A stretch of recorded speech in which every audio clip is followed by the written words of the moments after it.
الرحمن الرحیم وَمِنَ اللَّيْلِ فَتَهَجَّدْ بِهِ نَافِلَةً لَكَ، اور رات کے وقت پس آپ تہجد کی نماز پڑھیے اور اس نماز میں قرآن کریم پڑھیے۔ نافلۃ لک، یہ نماز آپ کے لیے زائد ہے۔ عسیٰ ان یبعثک ربک مقاما محمودا، قریب ہے کہ آپ کا رب آپ کو عطا کرے مقام محمود۔ قریب ہے کہ آپ کا رب آپ کو عطا کرے مقام محمود۔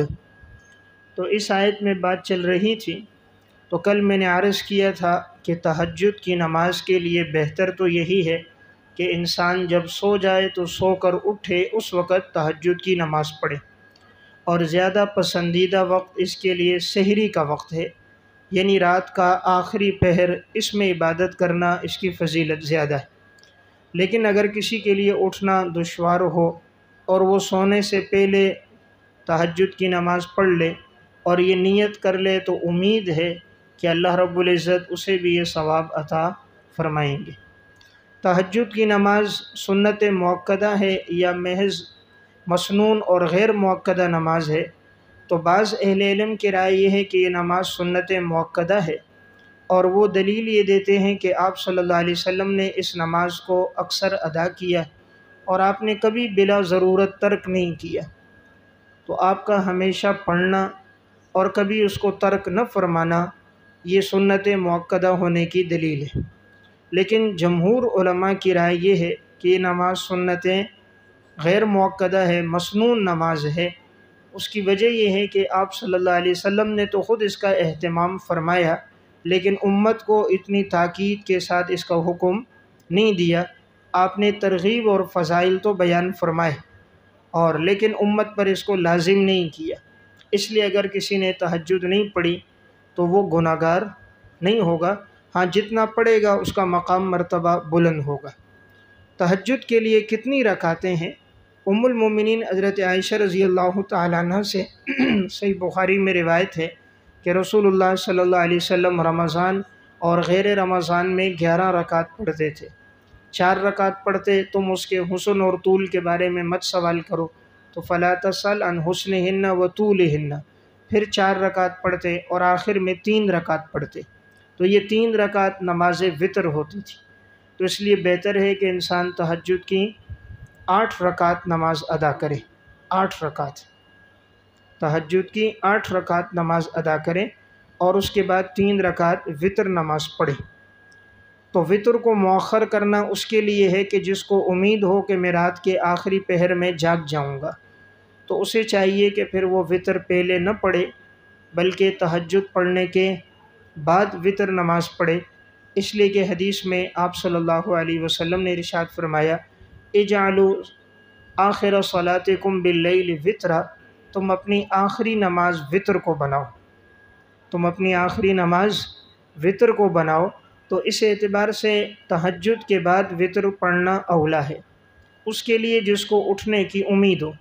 لیکن اگر ایک آدمی نہیں اٹھ سکتا یا غالب گمانے مشکل ہے، تو اس کو چاہیے پھر وہ وتر عشاء کے ساتھ پڑھ لے، اور پھر اگر اللہ توفیق دے دے تو اٹھ کر تہجد کی نماز پڑھ لے۔ آپ صلی اللہ علیہ وسلم سے 11 رکعت بھی ہے روایت میں، 4 رکعت کا بھی ثبوت آیا ہے، اور اسی طرح 6 رکعت کا ثبوت بھی آیا ہے۔ یعنی یہ بھی روایت ہے کہ 11 رکعت نماز پڑھی، یہ روایت بھی ہے کہ 7 رکعت، اور یہ روایت بھی ہے کہ 9 رکعت۔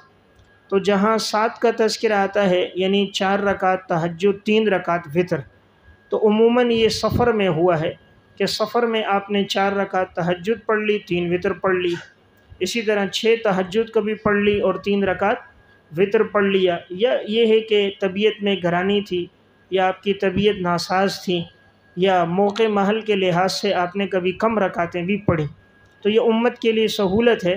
تو کوئی اگر وقت کی کمی ہو 4 رکعت پڑھ لے، یا سفر کے اندر ہو 4 پڑھ لے، 6 پڑھ لے، تو بھی جائز ہے، لیکن بہتر یہ ہے کہ 8 رکعت وہ سفر اور حضر میں پڑھے۔ اور آپ جب تہجد کے لیے جاگتے تھے سب سے پہلے 2 رکعتیں تخفیفاً پڑھتے تھے، ہلکی سی 2 رکعتیں پڑھ لیتے، اس کے بعد آپ تہجد شروع کرتے تھے۔ تو 2 رکعتیں ابتدا میں ہلکی سی پڑھنا بہتر ہے تاکہ طبیعت میں نشاط آ جائے اور پھر انسان چستی کے ساتھ اور توجہ کے ساتھ تہجد کی نماز پڑھے۔ اب یہاں لفظ آئے ہیں نافلۃ لک، یہ تہجد کی نماز آپ کے لیے زائد ہے۔ اب یہاں ایک قول یہ ہے، بعض اہل علم کی رائے یہ کہ تہجد کی نماز آپ صلی اللہ علیہ وسلم پر فرض تھی لیکن امت پہ فرض نہیں ہے، تو اس وقت معنی آیت کا یہ ہے کہ آپ تہجد کی نماز پڑھو نافلۃ لک، یہ صرف آپ کے اوپر زائد نماز ہے، یعنی فرض نماز آپ پر ہے، اس نماز کا اضافہ صرف آپ پر ہے لیکن آپ کی امت پر اس نماز کا اضافہ نہیں ہے۔ تو گویا مطلب آپ پر لازم ہے لیکن آپ کی امت پر لازم نہیں ہے۔ دوسری رائے یہ ہے کہ نہیں، آپ صلی اللہ علیہ وسلم پر بھی یہ نماز لازم نہیں تھی، جس طرح امت پہ لازم نہیں ہے آپ پر بھی نہیں ہے، اور وہ کہتے ہیں کہ نفل کا معنی زائد ہے، تو مطلب یہی ہے کہ یہ تہجد کی نماز آپ کے لیے ایک زائد نماز ہے، آپ پڑھو گے تو آپ کا مقام مرتبہ اور بلند ہوگا، اس لیے یہی بات راجح ہے کہ یہ نماز حضور پر بھی فرض نہیں تھی لیکن آپ نے خود سے اہتمام فرمایا۔ اگر فرضی ہوتی یہ نماز تو تعبیر یوں ہوتی نافلۃً علیک، تعبیر ہوتی نافلۃً علیک کہ یہ فرض ہے آپ پر، لیکن تعبیر نافلۃً لک کہ ہم نے اس کو زائد کیا آپ کے لیے، تو اس سے معلوم ہوا کہ نماز لازم نہیں ہے۔ تو اگر فرضی ہوتی تو تعبیر علیک ہوتی، لکا کی تعبیر نہ ہوتی۔ تہجد کی نماز عام مسلمانوں پر 5 نمازوں کی فرضیت سے پہلے واقع معراج سے پہلے تہجد کی نماز لازم تھی، اور جب 5 نمازیں معراج کے موقع پر فرض ہو گئیں تو اب تہجد کی نماز کی فرضیت ختم ہو گئی۔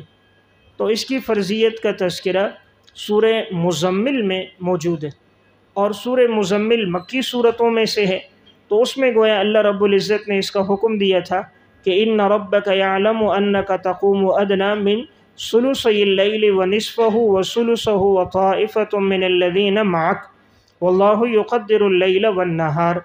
تو ابتدا میں سورہ مزمل کی آیات کی وجہ سے نماز سب پہ فرض تھی، اور جب 5 نمازیں فرض ہو گئی تو اب اس کی فرضیت ختم ہو گئی۔ تو یہاں دیکھیں اللہ تعالیٰ نے 5 نمازوں کا پہلے تذکرہ فرما کر پھر تہجد کی نماز کا تذکرہ کیا، اس سے معلوم ہوا اللہ کا قرب جو حاصل ہوتا ہے وہ فرائض کے ساتھ ساتھ نوافل سے اللہ کا قرب حاصل ہوتا ہے۔ پھر تہجد کے تذکرے کے بعد فرمایا عسیٰ ان یبعثک، قریب ہے کہ آپ کا رب آپ کو عطا کرے گا مقام محمود۔ مقام محمود کسے کہتے ہیں؟ یہ ایک بہت بڑا اونچا مقام اور درجہ ہے جس کی تفصیل احادیث میں موجود ہے، اور وہ یہ ہے کہ رسول اللہ صلی اللہ علیہ وسلم نے فرمایا جب اللہ تعالیٰ تمام لوگوں کو محشر کے میدان میں جمع کر دے گا تو حساب کتاب شروع نہیں ہوگا، تو نفسی نفسی کا عالم ہوگا، تو تمام لوگ پہلے حضرت آدم علیہ السلام کے پاس جائیں گے کہ آپ اللہ سے دعا کرو اللہ تعالیٰ حساب کتاب شروع کریں، لوگ بڑی مشقت اور تکلیف میں ہیں، تو حضرت آدم علیہ السلام بھی اپنی خطا کو یاد کریں گے کہ مجھے منع کیا تھا درخت کے کھانے سے، میں نے کھا لیا، کہیں اللہ مجھ سے اس بارے میں باس پرس نہ کر لے، تو نفسی نفسی مجھے تو اپنی فکر ہے، تم لوگ کسی اور کے پاس جاؤ۔ تو لوگ نوح علیہ السلام کے پاس جائیں گے تو نوح علیہ السلام بھی کہیں گے میں نے اپنے بیٹے کے بارے میں سوال کیا تھا، کہیں اللہ تعالیٰ مجھ سے اس بارے میں نہ پوچھ لے، تو نفسی نفسی تم لوگ کسی اور پیغمبر کے پاس جاؤ۔ تو لوگ پھر حضرت موسیٰ علیہ السلام کے پاس آئیں گے تو موسیٰ علیہ السلام کہیں گے میں نے قبطی کو تھپڑ مارا تھا جس سے وہ مر گیا، تو کہیں اللہ مجھ سے اس بارے میں نہ پوچھ لے، تو نفسی نفسی۔ پھر لوگ عیسیٰ علیہ السلام کے پاس جائیں گے اور عیسیٰ علیہ السلام کہیں گے کہیں اللہ تعالیٰ مجھ سے اس بارے میں نہ پوچھ لے کہ آپ کی امت کے لوگوں نے آپ کو اللہ کے ساتھ شریک بنا دیا، آپ کی والدہ کو اللہ کی معاذ اللہ بیوی بنا دیا، کہیں مجھ سے اس بارے میں نہ پوچھ لیا جائے، تو نفسی نفسی۔ ابراہیم علیہ السلام کے پاس جائیں گے، ابراہیم علیہ السلام بھی کہیں گے کہ میں نے اپنی گھر والی حضرت سارہ کو بہن کہا تھا، وہ اس وجہ سے کہ اس دور میں ایک بادشاہ تھا ظالم، تو اگر پتہ چلتا یہ بہن ہے تو چھوڑ دیتا، اور اگر کوئی کہتا بیوی ہے اور بیٹی ہے تو وہ اپنی خواہش کو پورا کرتا، تو انہوں نے جو بہن کہا تھا حاضی اختی، وہ بے اعتبار ایمان کے لحاظ سے کہ ایمان کے رشتے میں دونوں کیا تھے؟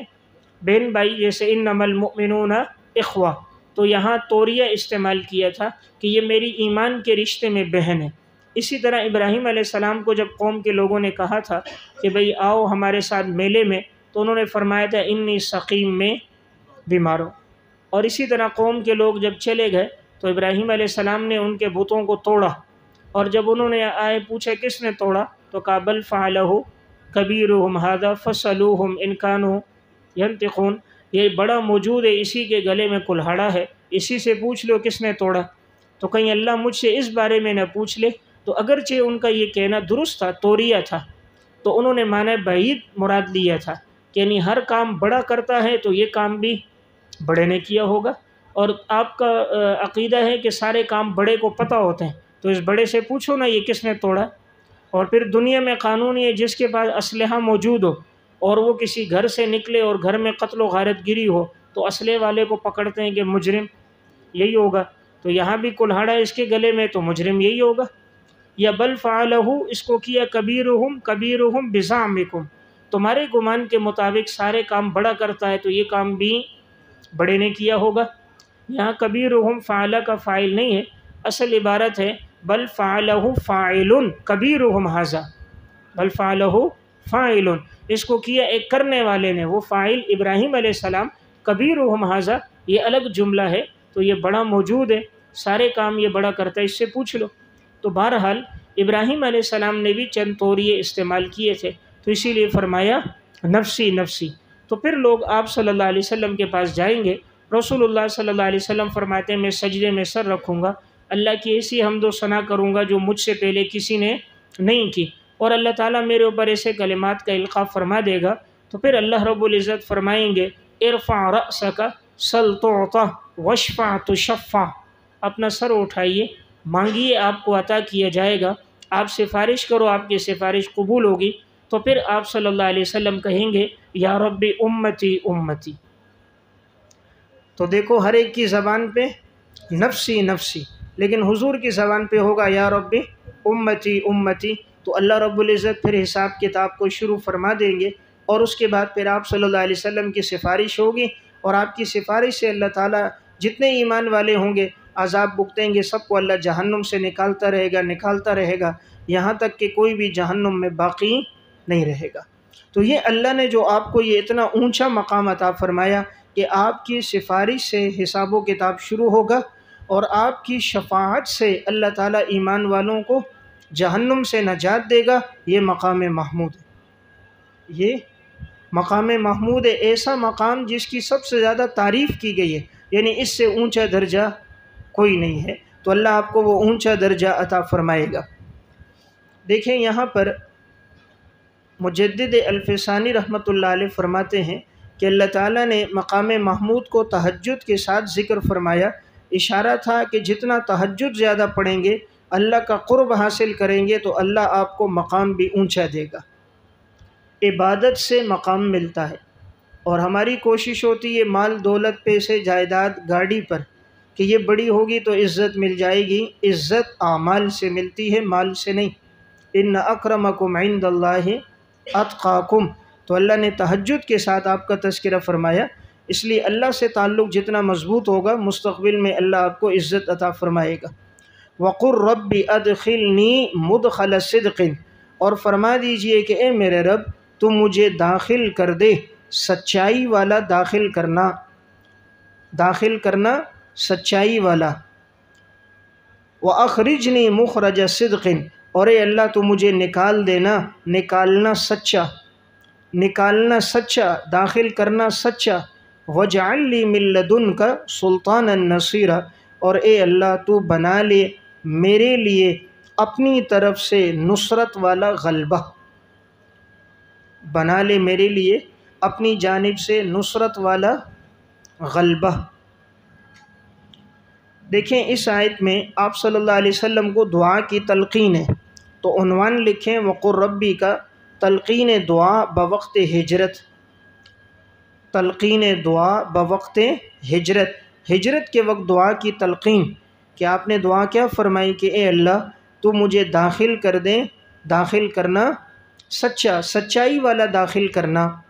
تو مدخلہ کے نیچے لکھے مدینہ میں، مجھے داخل کر دیجئے مدینہ میں، اور مخرج صدق کے نیچے مکہ، اور مجھے نکال دیجئے مکہ سے نکالنا سچا، اور وجعل لی من لدنک، اور تو میرے لیے بنا دے اپنی جانب سے نصرت والا غلبہ، کہ تو مجھے غلبہ عطا فرما دے۔ اب یہ مجھے غلبہ عطا فرما دے نیچے لکھیں مکہ میں، یعنی بعد میں اے اللہ تو مجھے مکہ میں غلبہ عطا فرما دے۔ دیکھیں ماقبل میں بات یہ گزری تھی کہ مشرکین کا یہ دستور رہا، اور ان سے پہلے کفار کا بھی، کہ وہ انبیاء علیہ السلام کو ان کی جگہوں سے، گھروں سے، علاقوں سے نکالتے ہیں۔ تو اللہ تعالیٰ نے فرمایا تھا اگر یہ لوگ بھی آپ کو نکالیں گے وَإِذًا لَا يَلْبَسُونَ خِلَافَكَ إِلَّا قَلِيلًا، پھر یہ لوگ بھی ٹھہر نہیں سکیں گے۔ اب انہوں نے آپ صلی اللہ علیہ وسلم کو مجبور کیا، صحابہ کو، تو آپ نے ہجرت کی، مکہ چھوڑا اور مدینہ کی طرف گئے۔ تو جب آپ جا رہے تھے اس وقت آپ نے یہ دعا پڑھی کہ یا اللہ تو مجھے یہاں سے نکال، مجھے مدینہ لے کر جا، لیکن میرا مدینہ جانا سچائی کے ساتھ ہو، مکہ سے نکلنا بھی سچائی کے ساتھ ہو۔ تو دیکھیں یہاں پر تعبیر کیا ہے؟ صدق، لفظ صدق آیا۔ لفظ صدق کا مطلب ہوتا ہے کہ یعنی مجھے نکال دے راحت کے ساتھ۔ مفہوم کیا ہے؟ راحت کے ساتھ مجھے یہاں سے نکال، راحت کے ساتھ اے اللہ تو مجھے مدینہ میں داخل کر، یعنی اس سفر میں مجھے کوئی پریشانی اور تکلیف نہ ہو۔ تو اللہ تعالیٰ نے اسی طرح راحت سے، اتنا طویل سفر تھا، بغیر اسباب کے تھا، اللہ نے آپ کو راحت سے نکالا، راحت سے مدینہ پہنچایا، مدینہ میں عزت عطا فرمائی، انصار نے آپ کی مدد کی، اللہ نے آپ کو مدینہ میں غلبہ دیا اور آپ کی سلطنت قائم ہوئی۔ تو اللہ نے آپ کی دعا کو قبول فرمایا۔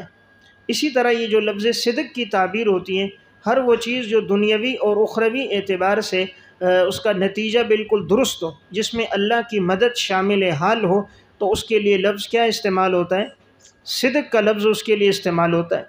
جیسے کہ قرآن کریم میں سورہ یونس میں بھی اللہ تعالیٰ نے اس تعبیر کو اختیار فرمایا ہے، صدق کے لفظ کو۔ وَبَشِّرِ الَّذِينَ آمَنُوا أَنَّ لَهُمْ قَدَمَ صِدْقٍ عِنْدَ رَبِّهِمْ، اب بشارت دو ایمان والوں کو، یقیناً ان کے لیے اونچا درجہ ہوگا اللہ کے ہاں۔ تو یہ صدق کی تعبیر آتی ہے، مقام صدقٍ بھی آیا ہے۔ تو اسی لیے یہاں بھی یعنی آپ کا داخل ہونا کسی اور مقصد کے لیے نہیں ہے۔ صدق میں اشارہ کیا ہے؟ آپ جس لیے مدینہ جا رہے کوئی اور مقصد نہیں ہے۔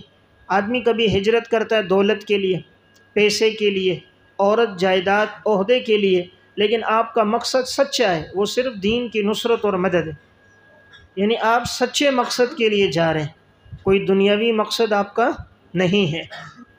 تو یہ دعا ہے جب بھی انسان کسی ایک جگہ سے دوسری جگہ ہجرت کرے، یا جب بھی کوئی بڑا کام کرنے والا ہو جس کا مقصد بہت اونچا ہو، اس وقت اس دعا کو پڑھنا چاہیے۔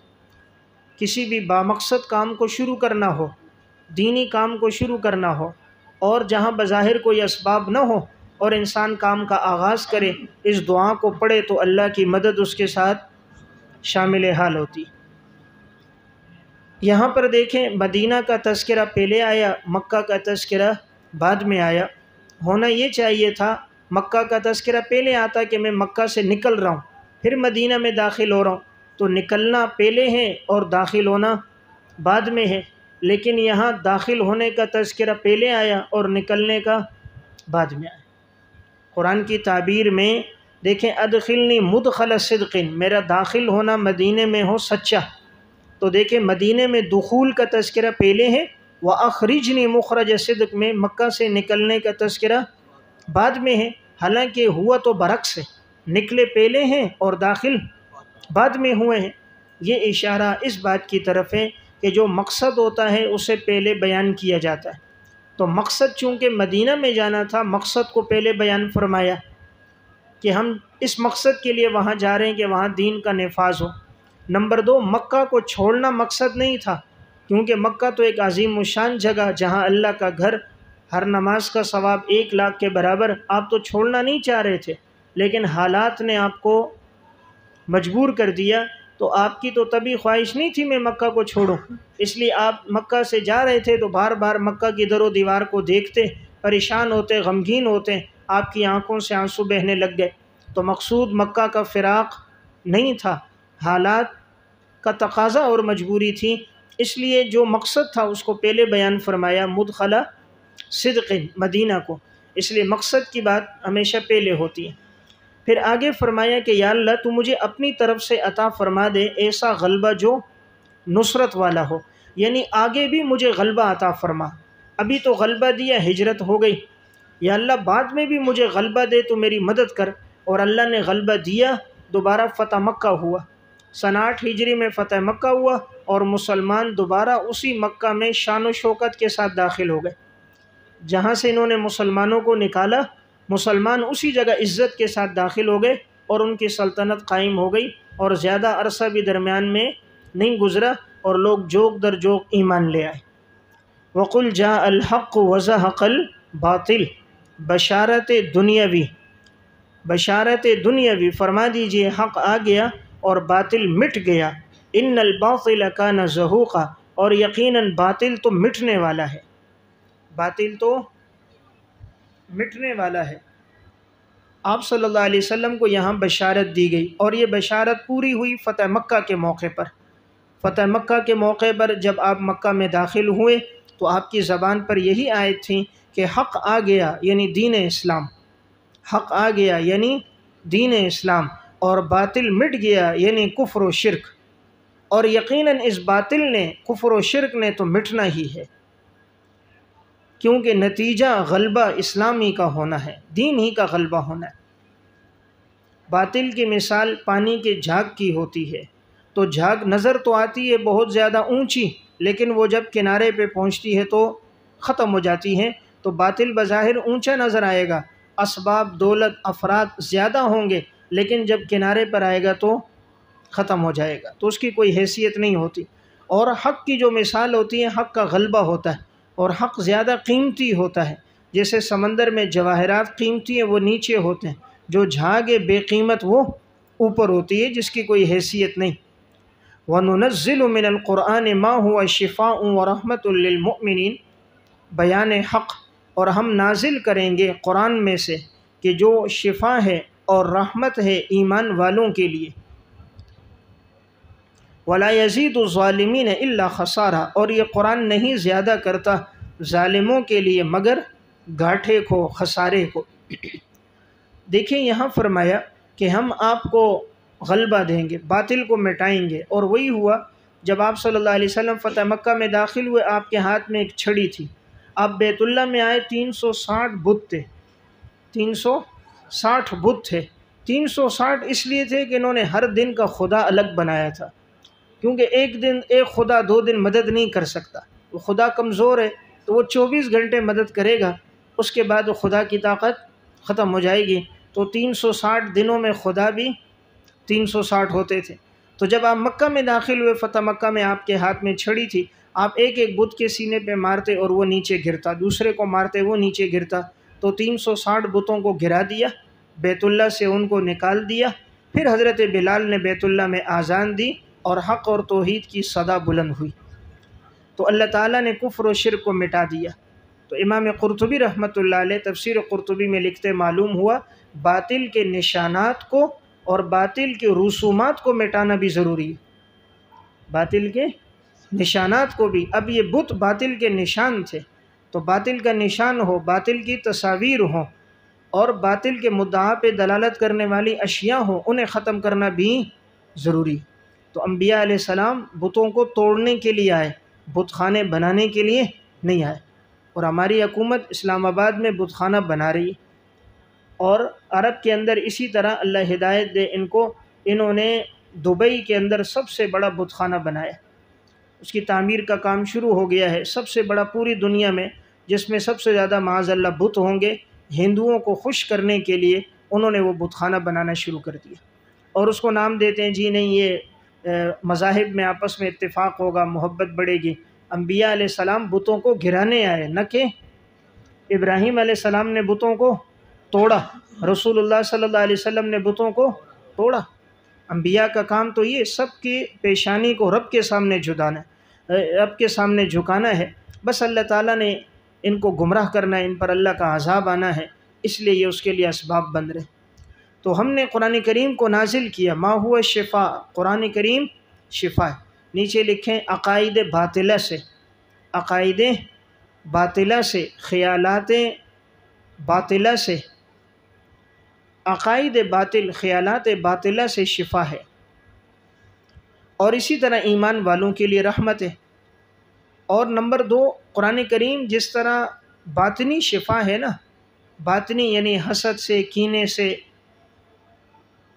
اور نفرت سے شفا ہے، اس طرح یہ ظاہری بیماریوں کے لیے بھی شفا ہے، کہ اگر ایک آدمی سورہ فاتحہ پڑھ کے دم کرتا ہے اللہ نے اس میں شفا رکھی، جیسے حضرت ابو سعید خدری رضی اللہ تعالیٰ عنہ نے ایک آدمی پہ دم کیا اور اس کو بچھو نے ڈسا ہوا تھا، تو ایک دم وہ بالکل ٹھیک ہو گیا، تو اس نے پھر بکریوں کا ریوڑ دیا، تو اب وہ لے کر آئے کہ پتہ نہیں یہ جائز ہو گئے نہیں، آپ صلی اللہ علیہ وسلم سے اجازت لی، حضور نے فرمایا جائز ہے، اور فرمایا میرا بھی اس میں حصہ رکھو، آپ نے فرمایا میرا بھی اس میں حصہ رکھو۔ تو اس لیے اگر کوئی دم کرے اور کوئی اجرت دے دے تو اجرت لینا جائز ہے، مطالبہ نہیں کرنا چاہیے، بہتر ہے یہ کہ مطالبہ نہ کرے، اور بلا مطالبہ کوئی دے دے تو وہ ناجائز نہیں۔ تو بہرحال اجرت بھی انہوں نے صحیح دی، 100 بکریاں دی، ابھی تو 50 روپے دے دیتے، 50-100 روپے نہیں ہیں، کم از کم اجرت کتنی ہو، 100 بکریاں۔ ما ہوا شفاء و رحمت، تو یہ قرآن کریم باطنی بھی شفا ہے اور ظاہری بھی شفا ہے، اور ایمان والوں کے لیے تو یہ سراپا رحمت ہے، رحمت ہے، اس میں ایمان والوں کے لیے بشارتیں ہیں، رحمت ہے ایمان والوں کے لیے اس میں بشارتیں ہیں، ایمان والوں کے لیے غلبے کا تذکرہ ہے، نصرت کے وعدے ہیں، اور یہ قرآن کریم نہیں بڑھاتا ظالموں کا مگر خسارہ، جتنا قرآن نازل ہوتا ہے ان کا خسارہ اور بڑھتا ہے، نقصان یعنی جتنی آیتیں نازل ہوتی ہیں لوگ انکار کرتے ہیں، پھر حکم نازل ہوتا ہے انکار کرتے ہیں، تو ان کا خسارہ اور گناہ اور بڑھتے جاتے ہیں۔ اسی طرح یہ جتنا احکامات نازل و انکار کرتے ہیں تو ان کا اور کفر بڑھتا جاتا ہے، نفرت بڑھتی ہے، ان کا غصہ اس میں اضافہ ہوتا رہتا ہے، دیکھیں ہر دن نیا حکم آئے اور مانے، جو نہیں مانتا اس کے تکلیف میں، غصے میں اضافہ ہوتا ہے۔ وَإِذَا أَنْعَمْنَا عَلَى الْإِنسَانِ أَعْرَضَ وَنَأَى بِجَانِبِهِ، اور جب ہم انعام کرتے ہیں انسان پر تو وہ منہ موڑ لیتا ہے، اعرض منہ موڑ لیتا ہے، وَنَأَى بِجَانِبِهِ اور دور کر لیتا ہے اپنا پہلو، دور کر دیتا ہے اپنا پہلو، یا دوسرا ترجمہ کروٹ پھیر لیتا ہے، دور کر لیتا ہے اپنا پہلو، یا دوسرا ترجمہ کروٹ پھیر لیتا ہے۔ وَإِذَا مَسَّهُ الشَّرُّ كَانَ يَئُوسًا، اور جب پہنچ جائے اس کو کوئی تکلیف تو ہو جاتا ہے نا امید، نا امید۔ دیکھیں اس آیت میں جس انسان کا تذکرہ ہے، اس انسان سے مراد مفسرین کے ہاں کافر انسان ہے، یعنی جو کافر آدمی ہے کہ جب اللہ انعامات کرتا ہے تو وہ اعراض کر لیتا ہے، اور اسی طرح دور کر لیتا ہے اپنا پہلو، یعنی کروٹ بدل کے چلا جاتا ہے۔ ایک تو اعراض کرنا ہے، توجہ نہ کرنا، لیکن آدمی بیٹھا رہے بات سنے، دوسرا یہ ہے کہ اعراض بھی کرنا اور کروٹ پھیر کر چلا بھی جانا، تو ان میں دونوں باتیں ہیں، تو یہ توجہ سے سنتے بھی نہیں ہیں اور مجلس میں بیٹھتے بھی نہیں ہیں، اور لاپرواہی اور غفلت یہ کہ پہلو دے کر گزر جاتے ہیں، اور جب انہیں کوئی تکلیف پہنچ جائے تو یہ اللہ کی رحمت سے نا امید ہو جاتے ہیں، جب کوئی پریشانی آئے تو نا امید ہوتے ہیں کہ اب تو یہ تکلیف دور نہیں ہو سکتی، اب تو یہ پریشانی ختم نہیں ہو سکتی، نا امید ہو جاتے ہیں۔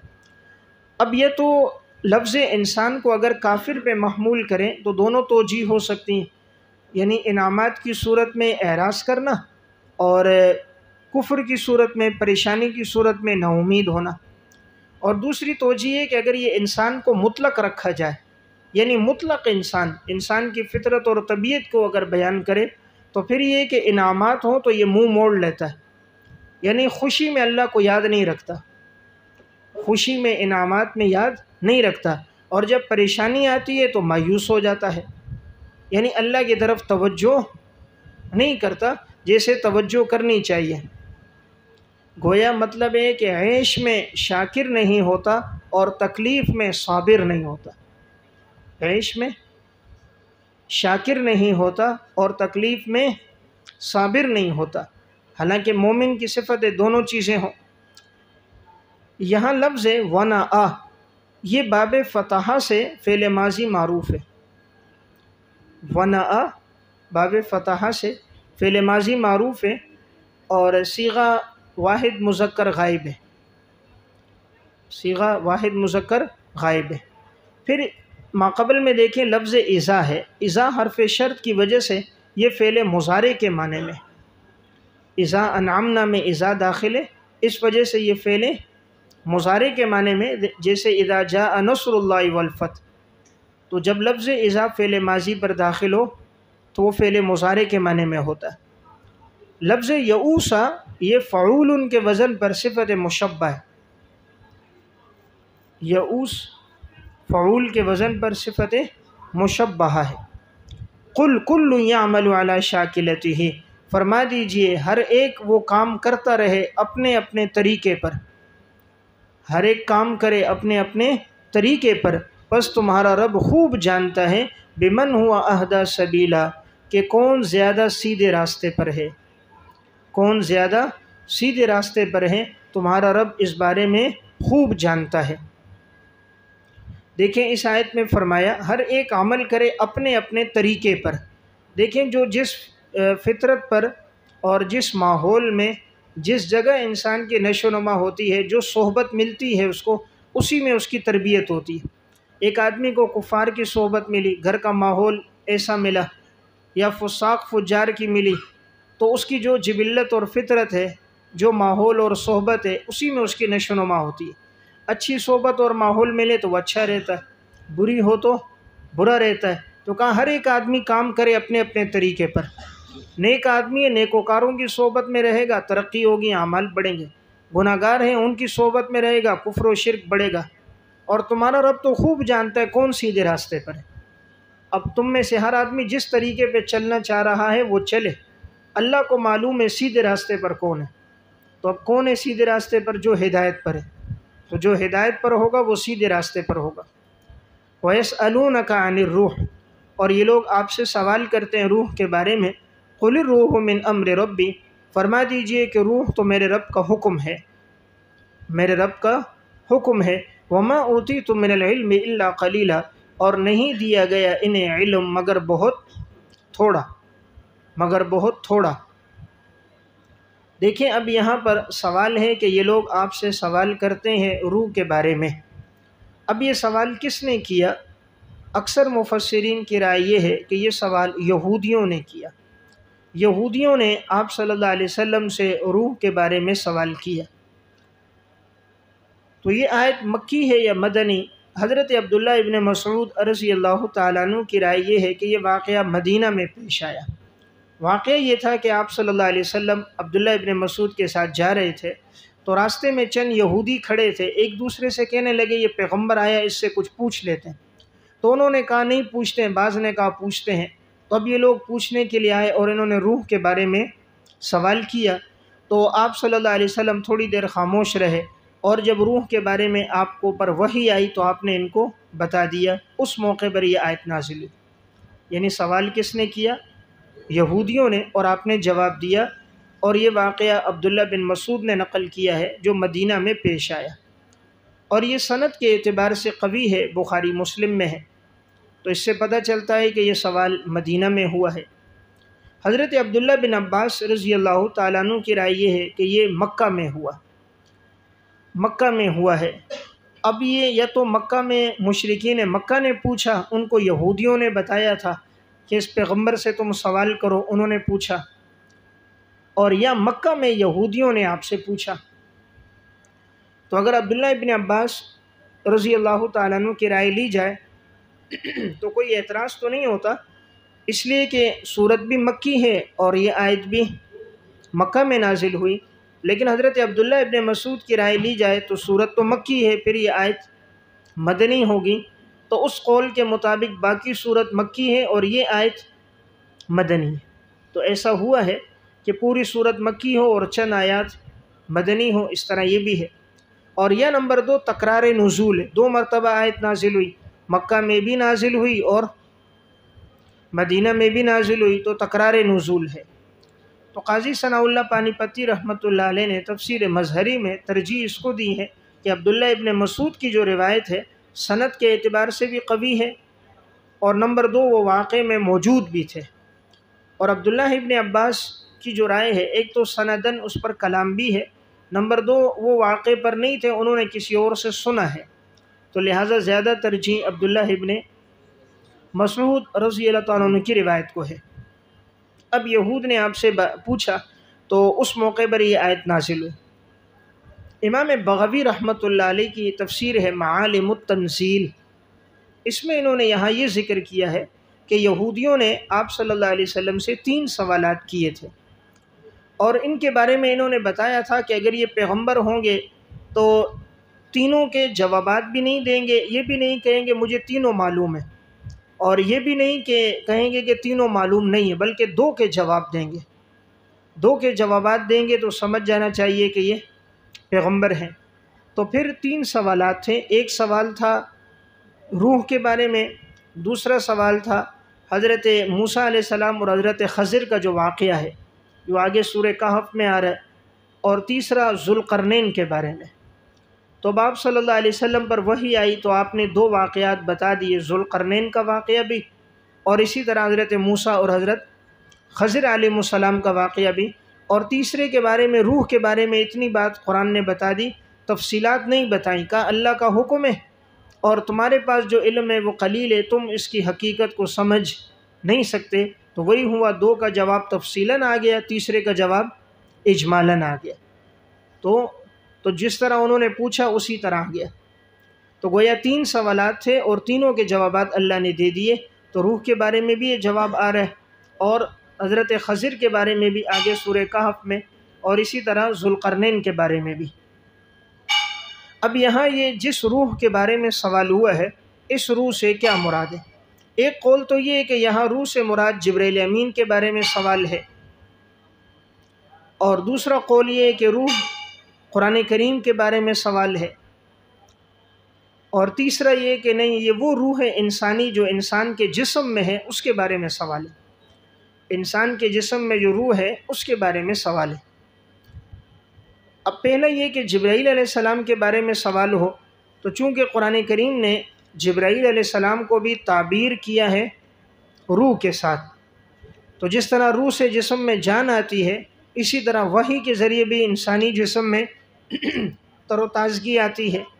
قرآن کریم میں نزل بہ الروح الامین علی قلبک لتکون من المنذرین، تو یہاں جبرائیل علیہ السلام کو تعبیر کس سے کیا؟ روح سے کیا گیا۔ اسی طرح قرآن کریم سورہ نحل میں بھی جو تعبیر کیا گیا ہے وہ روح کے ساتھ، ينزل الملائکۃ بالروح من امرہ، اور سورہ قدر میں بھی حضرت جبرائیل علیہ السلام کو تعبیر کیا گیا ہے روح کے ساتھ، تنزل الملائکۃ والروح فیہا باذن ربہم من کل امر۔ تو یہ تو روح سے مراد جبرائیل علیہ السلام ہو، اور یہ نمبر 2 روح سے مراد قرآن کریم ہو، چونکہ قرآن کریم کے ذریعے بھی انسان میں تازگی آتی ہے اور انسان میں ایک نئی حیات آتی ہے، اور قرآن نے اس کو بھی تعبیر کیا ہے۔ سورہ شورى آیت نمبر 52، وَكَذَلِكَ أَوْحَيْنَا إِلَيْكَ رُوحًا مِّنْ أَمْرِنَا، اور اسی طرح ہم نے وحی کی ہے آپ کی طرف ایک روح کی اپنے حکم سے۔ تو یہاں قرآن نے وحی کو اور اس کو تعبیر کیا روح سے۔ اور تیسرا یہ کہ روح سے مراد وہی روح ہو جو انسان کے جسم میں ہوتی ہے۔ تو اب یہاں راجح بات کیا ہے؟ تو بعض کی رائے تو یہ کہ جبرائیل علیہ السلام کے بارے میں ہے، چونکہ قرآن کریم کا تذکرہ چل رہا تھا ماقبل سے، تو اب قرآن کو لانے والے جبرائیل نے ان کے بارے میں پوچھا، یا قرآن کریم ہی کے بارے میں پوچھا کہ بھئی یہ جبرائیل علیہ السلام کیسے قرآن کو لے کر آتے ہیں، قرآن کیسے نازل ہوتا ہے، اس کی کیفیات کیا ہے، طریقہ کار کیا ہے، کب کتنا نازل ہوتا ہے، کب نازل نہیں ہوتا۔ تو قرآن نے آگے جواب دے دیا، ان چیزوں کا علم تمہارے پاس نہیں ہے، تمہیں جو علم ہم نے دیا وہ بہت تھوڑا ہے، یعنی ان کی تفصیلات کے پیچھے نہ پڑو، اللہ جانتا ہے کتنا علم دینا ہے اور کب قرآن نازل کرنا، یہ تفصیلات اللہ جانتا ہے۔ تیسرا قول جو زیادہ راجح معلوم ہوتا ہے اور اکثر مفسرین کی رائے یہ ہے، وہ ہے یہی روح انسانی کے بارے میں سوال تھا، کہ انسان کے جسم میں جو روح ہے اس کے بارے میں ہے کہ اس روح کی حقیقت اور ماہیت کیا ہے، کہ انہوں نے اب یہ سوال کیا کہ روح کیسی ہوتی ہے، کس طرح ہوتی ہے، جسم میں کیسے داخل ہوتی ہے، روح بنتی کس سے ہے، اس کا مادہ کیسا ہوتا ہے، نکلتی ہے کس طرح، کہاں جاتی ہے، کہاں آتی ہے۔ اب یہ تفصیلات انہوں نے پوچھی۔ اب اللہ رب العزت نے یہ تفصیلات بیان نہیں فرمائی، اور جواب کیا دیا، روح تیرے اللہ کا حکم ہے، یعنی اللہ کے حکم سے جسم میں آتی ہے، اور روح اللہ کے حکم سے جسم سے خارج ہوتی ہے۔ پھر نیکوکار ہے تو علیین میں، گناہگار ہے تو سجین میں۔ اس سے زیادہ تفصیل کا علم تمہارے پاس نہیں۔ اب اللہ نے یہ اس لیے بیان نہیں کیا کہ اس پر کسی حکم شرعی کی مدار نہیں ہے نا، کوئی حکم شرعی اس پر موقوف نہیں ہے۔ اب ان باتوں کو جاننے کا فائدہ کیا ہے کہ روح کیسے پیدا ہوئی، کس نے بنایا، کس طرح بنی، کیسے آتی ہے، کیسے جاتی ہے، یہ مقصد نہیں ہے۔ تو قرآن کریم ایسی فلسفیانہ باتوں کو بیان نہیں کرتا جس سے انسان کا آخرت کا یا اعمال کا کوئی تعلق نہ ہو، وہ چیزیں بیان کرتا ہے جس سے تعلق ہو۔ نمبر 2، وہ چیزیں جو سمجھ میں آ جائیں۔ اب عرب کے ماحول میں خواندگی تو تھی نہیں، وہاں عموماً جہالت تھی اور پڑھا لکھا زمانہ تھا نہیں۔ اب یہ فلسفیانہ مباحث انہیں بیان کی جاتی تو بھی ان کو سمجھ نہ آتی۔ جیسے اب چاند کے بارے میں جب انہوں نے سوال کیا، یسألونک عن الأہلہ، اب مطلب تھا یہ چاند باریک کیوں ہو رہا ہے، چھوٹا کیوں ہو رہا ہے، بڑا کیوں ہو رہا ہے۔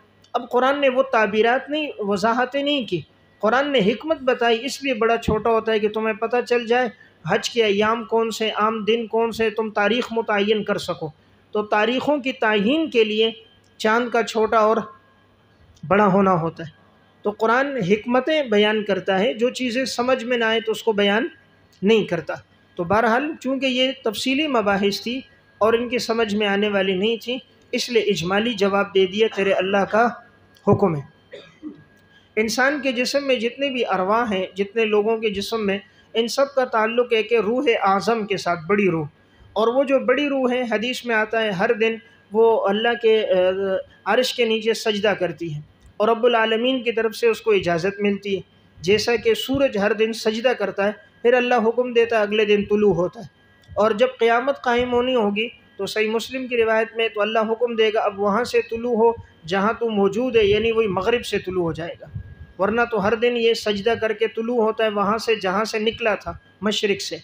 تو بہرحال روح کی اصل ماہیت صرف اللہ رب العزت جانتا ہے، انسان کو اس کا علم نہیں ہے۔ کیوں نہیں دیا گیا؟ انسان کا علم ہے ہی کم، تو اب کم علم ہے، تھوڑا علم ہے، وہ اس کی ماہیت کو نہیں جان سکتا۔